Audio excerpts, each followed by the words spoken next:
Shahada coaching class छेडछाड प्रकरण, आंबेडकरवादी संघटनांचा संताप मोर्चा नंदुरबार जिल्ह्यातील शहादा शहरात एका अल्पवयीन विद्यार्थिनीच्या विनयभंग प्रकरणामुळे संतापाची लाट उसळली आहे। प्रवक्ता अकॅडमीच्या संचालकाने विद्यार्थिनीशी गैरवर्तन केल्याचा गंभीर आरोप असून पीडितेला जातीवाचक शिवीगाळ करत जीवे मारण्याची धमकी दिल्याचाही आरोप समोर आला आहे। या प्रकरणी शहादा पोलीस ठाण्यात पोक्सो आणि अॅट्रॉसिटी अंतर्गत गुन्हा दाखल करण्यात आला आहे। घटनेच्या निषेधार्थ आंबेडकरवादी व पुरोगामी संघटनांनी शहादा शहरात मोर्चा काढत प्रशासनाला निवेदन दिले। आरोपीचा जामीन फेटाळावा, खटला जलदगती न्यायालयात चालवावा, क्लासचा परवाना रद्द करावा तसेच सर्व खाजगी क्लासेसमध्ये सीसीटीव्ही सक्तीचे करून संचालकांचे पोलीस व्हेरिफिकेशन करावे, अशी मागणी करण्यात आली आहे।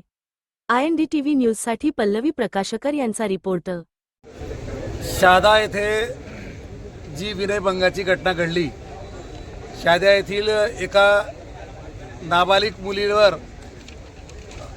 प्रवक्ता अकॅडमीच्या संचालकाने जो अतिप्रसंग करण्याचा प्रयत्न केला, त्यामुळे शहाद्यातील संपूर्ण आंबेडकरी समुदाय व सामाजिक विचारधारा जोपासणाऱ्या संघटनांच्या वतीने आज पोलीस उपविभागीय अधिकारी यांच्या कार्यालयावर मोर्चा आयोजित करण्यात आलेला होता।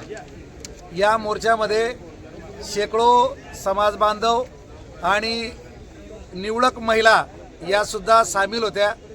तर आजच्या या मोर्चाद्वारे माननीय DYSP यांना आम्ही निवेदनाद्वारे असं सांगितलं की जो पुढील तपास करणार आहे त्या तपासामध्ये हा जो शेंडे म्हणून जो प्रवक्ता अकॅडमीचा संचालक आहे याच्यावर पूर्वी गुन्हे दाखल झालेले आहेत, त्या गुन्ह्यांची सुद्धा चौकशी करून तुमच्या या चार्जशीटमध्ये ती नोंद आली पाहिजे।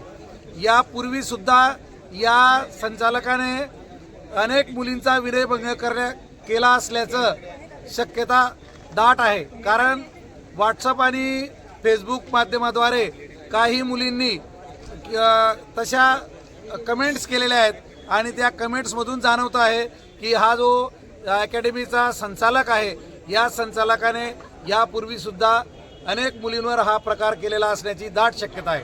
तसंच त्याच्यावर एक खटला दाखल आहे, ज्या खटल्यामध्ये त्याच्या पत्नीने आत्महत्या केल्याचं असं त्याने दर्शवलेलं आहे, पण त्याच्या पत्नीच्या माहेरचे जे लोक होते त्यांनी हा खून आहे असं त्यांचं म्हणणं आहे।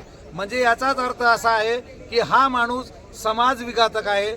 याला जर जामीन दिला गेला, भविष्यात हा समाजात परत राहायला आला तर या घटना अजून घडतील।